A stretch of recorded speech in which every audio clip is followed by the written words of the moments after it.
Latest updates ఎప్పటికప్పుడు పొందడానికి big TV WhatsApp channel follow అవ్వండి. లింక్ డిస్క్రిప్షన్ లో ఉంది.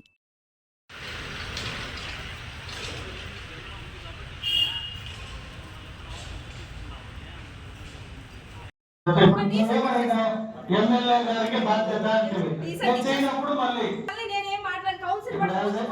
కౌన్సిలర్ గా నువ్వు నాకేమంటవి ఎమ్మెల్యే గారిని ముందు పెట్టి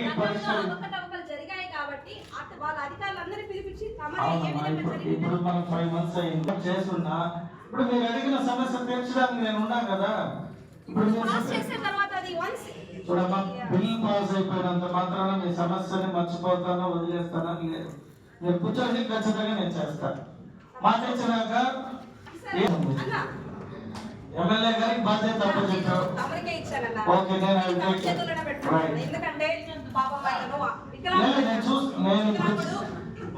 నువ్వు చెప్పిన దాన్ని నేను డెఫినెట్లీ టేక్ కేర్ అన్నా. చేయనప్పుడు ఈ వాటర్ క్వశ్చన్ కలెక్టర్ గారికి కూడా నేను డీసీడెంట్ ఇవ్వడానికి రెడీగా ఉన్నా. నేను ఒక నమస్తే కూడా చెప్పినట్టు ఎందుకు తీసుకోక నమస్తే నేను చెప్పానక్క. నమస్తే నా సమస్య ఒక్కటైనా పరిష్కరించారా? నేను చేస్తావా? ఎందుకు కూర్చో అంటే గారి దగ్గర వచ్చారన్నా. కూర్చో డెఫినెట్గా నేను మున్సిపాలిటీలో పాస్ అయిందంటే రేపు కోర్టుకి వెళ్ళినా వాళ్ళు మనమందరూ నేను చేస్తాను. దాన్ని ఇంకా అడిషనల్ గా కూడా డెవలప్ చేయాలి. నేను చేస్తాను. కూర్చోమ్మా, డెఫినెట్ గా నువ్వు అడిగిన ఒక్కరికి చేయడానికి నేను చేస్తాను. కూర్చోమ్మా, నేను చేస్తాను అన్నాక మళ్ళీ మీరు అదే అడిగితే ఎట్లా? మమ్మల్ని గతంలో ఎమ్మెల్యే వాళ్ళు ముంచినారంటే ముంచి ముని గంగినేశ్వరి కూడా లేసిపోయింది. ఇప్పుడు నేను ముంచేశారు మమ్మల్ని. ఫస్ట్ మీటింగ్ లో మీరు దాన్ని అడిగారు.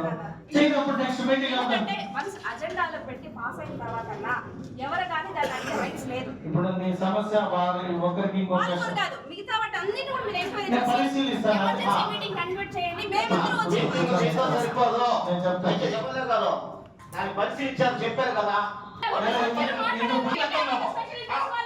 నోటీస్ ఇవ్వాలి చేయాలి.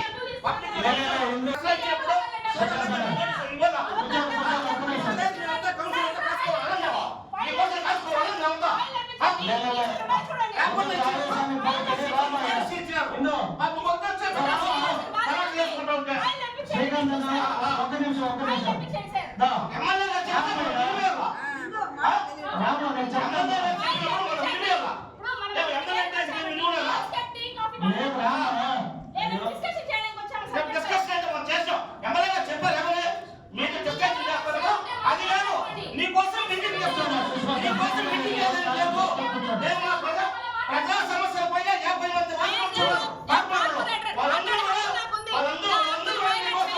నీకోసం వెయిటింగ్ లేదు. దయచేసి మీరు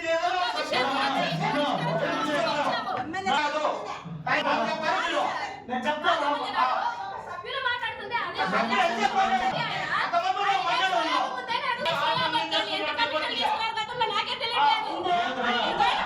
అంత దూరం డిస్కషన్ నువ్వు రామా, నేను చెప్తాను. మళ్ళీ మాట్లాడుతూ ఉన్నావు.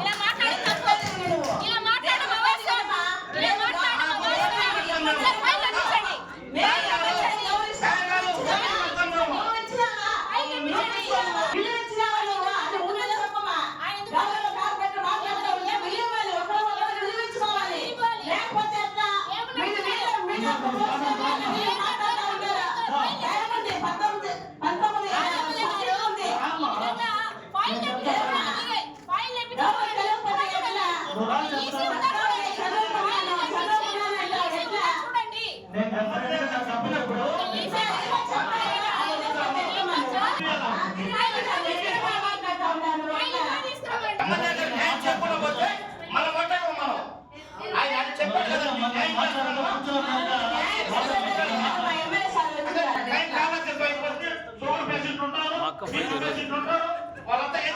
ఫైర్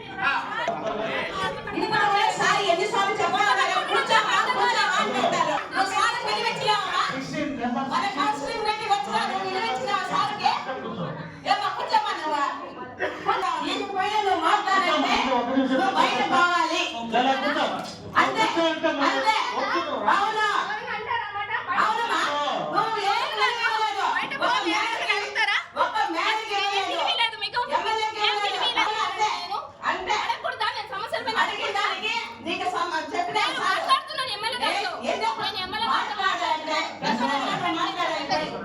జరగాలి.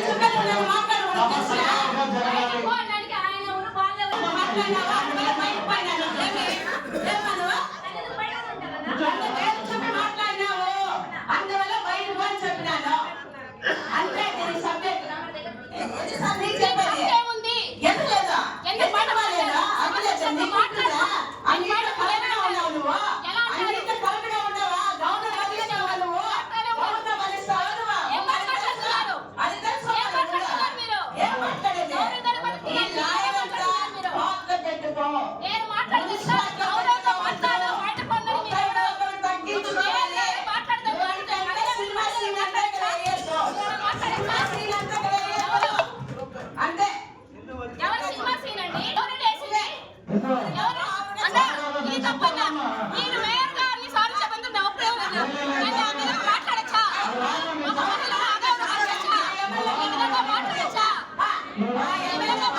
గౌరవిస్తాం. అలా అదే విధంగా మీరు కూడా మేయర్ గారు గౌరవించండి. మేము సపోర్ట్ చేస్తాం. ఏ విధంగా మీరు రిప్రజెంటేషన్ ఇచ్చారు, వాళ్ళు పరిష్కరిస్తాము అని చెప్పారు. చెప్పారు కదా.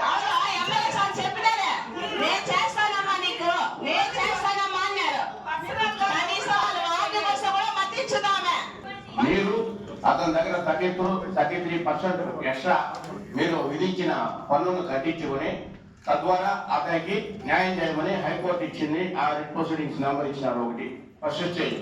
తద్వారా అతను కమలాసన్ అనే అతను ఆ ఇంక్రీజ్ చేసిన రెంటల్ ప్రకారము 23 జనవరి వరకు ఆయన రెంటల్ పే చేయడం జరిగింది.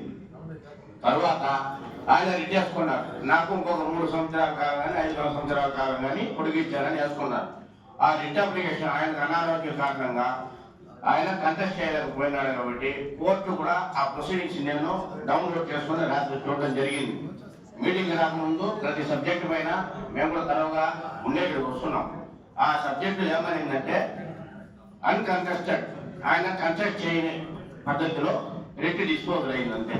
కానీ ఫస్ట్ రిట్ డిస్పోజల్ అయిన రిట్లో వచ్చి హైకోర్టు డైరెక్షన్ ఏం చెప్పింది, అతను ఎన్హాన్స్ చేసిన రైట్ ప్రకారం ఆయన దగ్గర కట్టించుకొని ఆయనకు న్యాయం చేయమని చెప్పింది.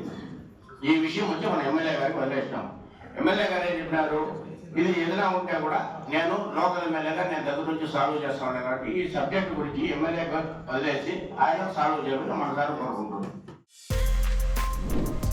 For more videos like this, subscribe Big TV channel.